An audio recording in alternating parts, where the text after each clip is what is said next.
नमस्कार दोस्तों। सभी सूबों के इलेक्शन खत्म हो चुके हैं और अब हर पार्टी अपना अपना दावा कर रही है कि हमारी इतनी सीटें आएंगी। टीएमसी अपना दावा कर रही है, बीजेपी अपना कर रही है, केरला में लेफ्ट का अपना दावा है और सभी पोल एजेंसीज के एग्जिट पोल भी आ चुके हैं। एग्जिट पोल ने एक डायरेक्शन तो बता दी है कि किस स्टेट का इलेक्शन का रिजल्ट कैसा होने वाला है। मोटा मोटा एक डायरेक्शन का पता चल चुका है, परंतु एग्जैक्ट पोल और एग्जिट पोल में जरूर फर्क तो होता है, पर एक डायरेक्शन का तो फिर भी पता लग ही जाता है। अगर सबसे पहले असम की बात करें, असम का रिजल्ट यूं मानिए जैसे दीवार पर लिखा गया हो। इवन कांग्रेस को खुद मालूम है कि उसकी बुरी तरह हार होने वाली है। जो मैंने अपनी पिछली वीडियो में भी बताया था, वो आप यही बोला था कि 85 से 100 सीट के बीच में बीजेपी को कहीं भी आ सकती है। और एग्जिट पोल में भी सेम यही बताया गया है कि बीजेपी 85, 90, 95 और इवन 100 तक जा सकती है। 126 सीटें टोटल असम में हैं और 64 उसका मेजोरिटी मार्क है। तो बीजेपी की अकेले अपने दम पर मेजोरिटी मार्क से सरकार बनती हुई नजर आ रही है।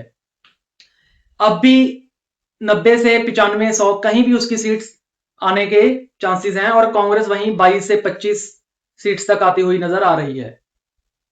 और अब अगर बात करें तमिलनाडु की, दोस्तों तमिलनाडु में डीएमके और एआईडीएमके इनका ही पहले आपस में इलेक्शन की फाइट चलती थी। अब जो तीसरी पार्टी ने एंट्री की है, टीवीके ने, जो वहां के फेमस एक्टर हैं मिस्टर विजय, उन्हों की लॉन्च की हुई पार्टी टीवीके, उसने काफी धमाकेदार एंट्री की है। पहले इलेक्शन की परफॉर्मेंस के तौर पर यह काफी अपलॉडिंग परफॉर्मेंस कहा जाएगा इसको। हर एग्जिट पोल ने कम से कम उसको 20 से 25 सीटें और 12 से 14 से 16% तक वोट शेयर दिया है। यहां तक कि जो सबसे बहुचर्चित एक एजेंसी है एक्सिस माई इंडिया, उसने तो 95 से 110 सीटों के बीच में टीवीके को दिखाया है और फर्स्ट नंबर की पार्टी टीवीके को बताया है। मैंने अपनी पिछली वीडियो में टीवीके को 20 से 25% वोट शेयर के नजदीक आता हुआ दिखाया था। इलेक्शन आते आते टीवीके ने काफी अच्छी अपनी ग्रोथ दिखाई थी और उसका urban areas, semi urban areas और जो महिलाएं और यूथ वोटर है उनके बीच में काफी अच्छी अट्रैक्शन पाई गई थी। देखिए, पहले अनुमान यूं था कि एआईडीएमके और डीएमके में से जिसकी वोट्स में ज्यादा सेंध टीवीके ने लगाई होगी उसको ज्यादा नुकसान होगा। परंतु अब जितनी भी इंफॉर्मेशन ग्राउंड से रिपोर्ट मेरे सोर्सेज से मुझे मिली है, वो यही है कि एआईडीएमके को टीवीके ने ज्यादा नुकसान पहुंचाया है। डीएमके को भी नुकसान पहुंचाया है, परंतु एआईडीएमके को काफी नुकसान पहुंचाती हुई नजर आई है टीवीके। 30 से 35% वोट शेयर तक मिलने के चांसेस हैं टीवीके को। 30 से 35%, ये पहला इलेक्शन है उसका, और 30 से 35% वोट शेयर मिलना एक चमत्कार से कम नहीं। 234 सीटें टोटल असेंबली में तमिलनाडु की है और 118 का मेजोरिटी मार्क चाहिए सरकार बनाने के लिए। डीएमके को पहले जो चांसेस लग रहे थे कि 95 से 102 सीटों के बीच में कहीं भी उसका नंबर आ सकता है, पर अब उसका जो इक्वेशन बैठ रही है, 100 से 105 सीटें डीएमके अभी भी जीतती हुई नजर आ रही है और दूसरे नंबर की पार्टी टीवीके बनती हुई नजर आ रही है और उसने एआईडीएमके को तीसरे नंबर पर धकेल दिया है। देखिए, पहले डीएमके ने, जो डीएमके के अपना वोट शेयर है, उनको मिनॉरिटी वोट शेयर, क्रिश्चियन का वोट शेयर और अर्बन वोट शेयर, ये तीनों की उनपे काफी ज्यादा वोट शेयर उनको मिलता है। अब क्योंकि टीवीके ने महिलाएं और अर्बन, सेमी अर्बन एरियाज में अपनी पैंट जमाई है, तो उसका नुकसान डीएमके को भी हुआ है और रूरल एरियाज में जो उन्होंने सेंध लगाई है वो नुकसान एआईडीएमके को होता हुआ लग रहा है, जिसकी वजह से नुकसान तो दोनों पार्टीज को हुआ है।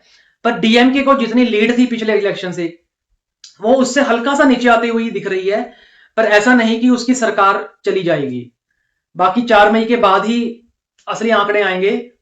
अब अगर बात करें केरलम की, दोस्तों बंगाल इलेक्शन के बाद सबसे ज्यादा इंटरेस्टिंग चुनाव अगर हुआ है तो वो केरला का इलेक्शन है। एलडीएफ यानी लेफ्ट वर्सेस यूडीएफ यानी कांग्रेस। इन दोनों के बीच में ही फाइट होती आई है अभी तक, और बीजेपी वहां तीसरे नंबर की पार्टी है। आज तक बीजेपी को वहां मैक्सिमम वोट शेयर 12 से 14-13% मिलता ही आया है। पिछली बारी एलडीएफ ने अपनी सरकार रिपीट करा के एक हिस्ट्री क्रिएट की थी। इस बारी भी लेफ्ट ने यानी एलडीएफ ने काफी अच्छा चुनाव लड़ा है, परंतु हर एग्जिट पोल में यूडीएफ को चुनाव जीतते हुए दिखाया है। यानी अगर 126 सीटें 140 सीट केरलम में है तो 70 से 71 सीटें से चाहिए मेजोरिटी मार्क पार करने के लिए, और यूडीएफ को लगभग 65 से 75 के बीच में और लेफ्ट को 60 से 65 सीट्स के बीच में जीतते हुए हर एग्जिट पोल ने बताया है। और मैंने भी अपनी पिछली वीडियो में यूडीएफ को ही 5 से 10 सीटें ऊपर बताया था एलडीएफ के मुकाबले। देखिए बड़ी इंटरेस्टिंग सिचुएशन है केरलम की। बीजेपी का जैसे कि वोट शेयर मैंने बताया कि 10 से 12% तक रहता है। वहां पे एक तरह से हिंदू पार्टी एलडीएफ लेफ्ट को हिंदू पार्टी के तौर पर जाना जाता है, और कांग्रेस को माइनॉरिटी वोट मतलब क्रिश्चियन वोट्स और मुस्लिम के वोट्स, इन दोनों कम्युनिटी के वोट्स मिलते आए हैं कांग्रेस को।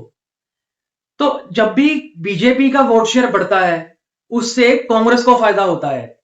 तो कितनी इंटरेस्टिंग सिचुएशन है कि अगर बीजेपी को फायदा होगा तो उसका फायदा सीधा प्रोपोर्शनेटली कांग्रेस को भी होगा, और अगर बीजेपी का वोट शेयर कम आएगा तो उसका फायदा लेफ्ट को होगा और कांग्रेस को नुकसान। तो ये इकलौता राज्य है जिसमें बीजेपी को फायदा मतलब कांग्रेस को फायदा। बीजेपी अब भी तीसरे नंबर की पार्टी बनती हुई ही नजर आ रही है। जी हां, और लेफ्ट को बिल्कुल रूल आउट नहीं कर सकते। जो जितनी भी ग्राउंड रिपोर्ट्स अभी आई हैं और जितने भी मेरे सोर्सेज हैं ग्राउंड पर और मेरी रिसर्च है उसके बेस पर 140 सीट में से एलडीएफ को अभी भी 60 to 63 सीट्स मिलती हुई मेरे अनुसार आ रही हैं, और यूडीएफ को 67 to 71 सीट्स के बीच में मिलती हुई मेरे हिसाब से नजर आएंगी। और बीजेपी 2 से 5 सीटें काफी अच्छी कंटेंशन में लड़ रही है। 10 से 12 सीटें बीजेपी काफी अच्छी फाइट दे रही है, परंतु 2 से 5 सीटों में ही सीरियसली कंटेंशन में है। और वोट शेयर बीजेपी का वही 11 से 13% के बीच में कहीं भी रह सकता है। तो ये था केरलम का हिसाब किताब। अब सबसे ज्यादा तकड़ा इलेक्शन जो बंगाल इलेक्शन है, मेरे ख्याल से सभी की निगाहें बंगाल इलेक्शन के और ही टिकी हुई हैं, और 4 मई का इंतजार सभी को है। दोस्तों जितनी भी मैंने अभी तक आपको ग्राउंड रिपोर्ट बताई थी पहले, उसमें टीएमसी को 15 से 20 सीटें मैंने ज्यादा ही बताया है बीजेपी के कंपैरेटिवली। 294 सीटों में से 148 मेजोरिटी मार्क है, और बीजेपी को आज से 10 से 12 दिन पहले मतलब पहला फेज खत्म होने से 2 या 3 दिन पहले तक बीजेपी 115 से 120 सीटें तक पे खड़ी हुई नजर आ रही थी, और टीएमसी 160 के नजदीक। हर दिन बीजेपी की ट्रेजेक्टरी ऊपर की तरफ ही जा रही थी कि एक दो सीटें उसको रोज गेन होती नजर आ रही थी, क्योंकि बीजेपी ने इस बारी काफी अच्छा चुनाव लड़ा, लोकलाइज्ड चुनाव लड़ा, लोकल मुद्दे उठाए, उनका गठबंधन भी ग्राउंड पर नजर आ रहा था, उसके बूथ वर्कर्स भी अपने वोटर्स को बाहर निकालने में कामयाब हुए। ये सारे फैक्टर्स पिछले चुनाव में नजर नहीं आए थे, जिसकी वजह से बीजेपी को काफी गेन हुआ इस इलेक्शन में। नॉर्थ बंगाल में जैसे कि पहले उसको 10 से 11 सीटों का गेन हो रहा था, अब भी उसको 10 से 12 सीटों का ही गेन होता हुआ नजर आ रहा है। जो शुभेंदु अधिकारी जी का एरिया है, प्रभाव क्षेत्र है मेदिनीपुर झारग्राम, उसमें भी उसको 10 से 15 सीटें गेन होती हुई नजर आ रही हैं।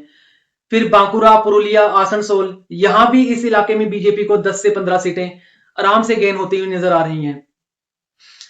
जो अब बात आकर टिकती है वो है नॉर्थ 24 परगनास, कोलकाता, ग्रेटर कोलकाता और हावड़ा और हुगली।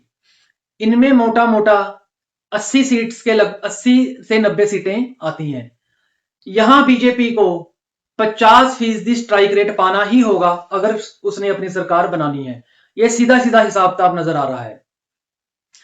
इस वक्त अगर मैं अपने आंकड़े साफ साफ दूं तो टीएमसी अभी भी 155 से 158 सीटें तक खड़ी हुई नजर आती है मुझे, अगर मैं सामान्य सिचुएशन के हिसाब से बताऊं। और बीजेपी 125 से 130 सीटें तक।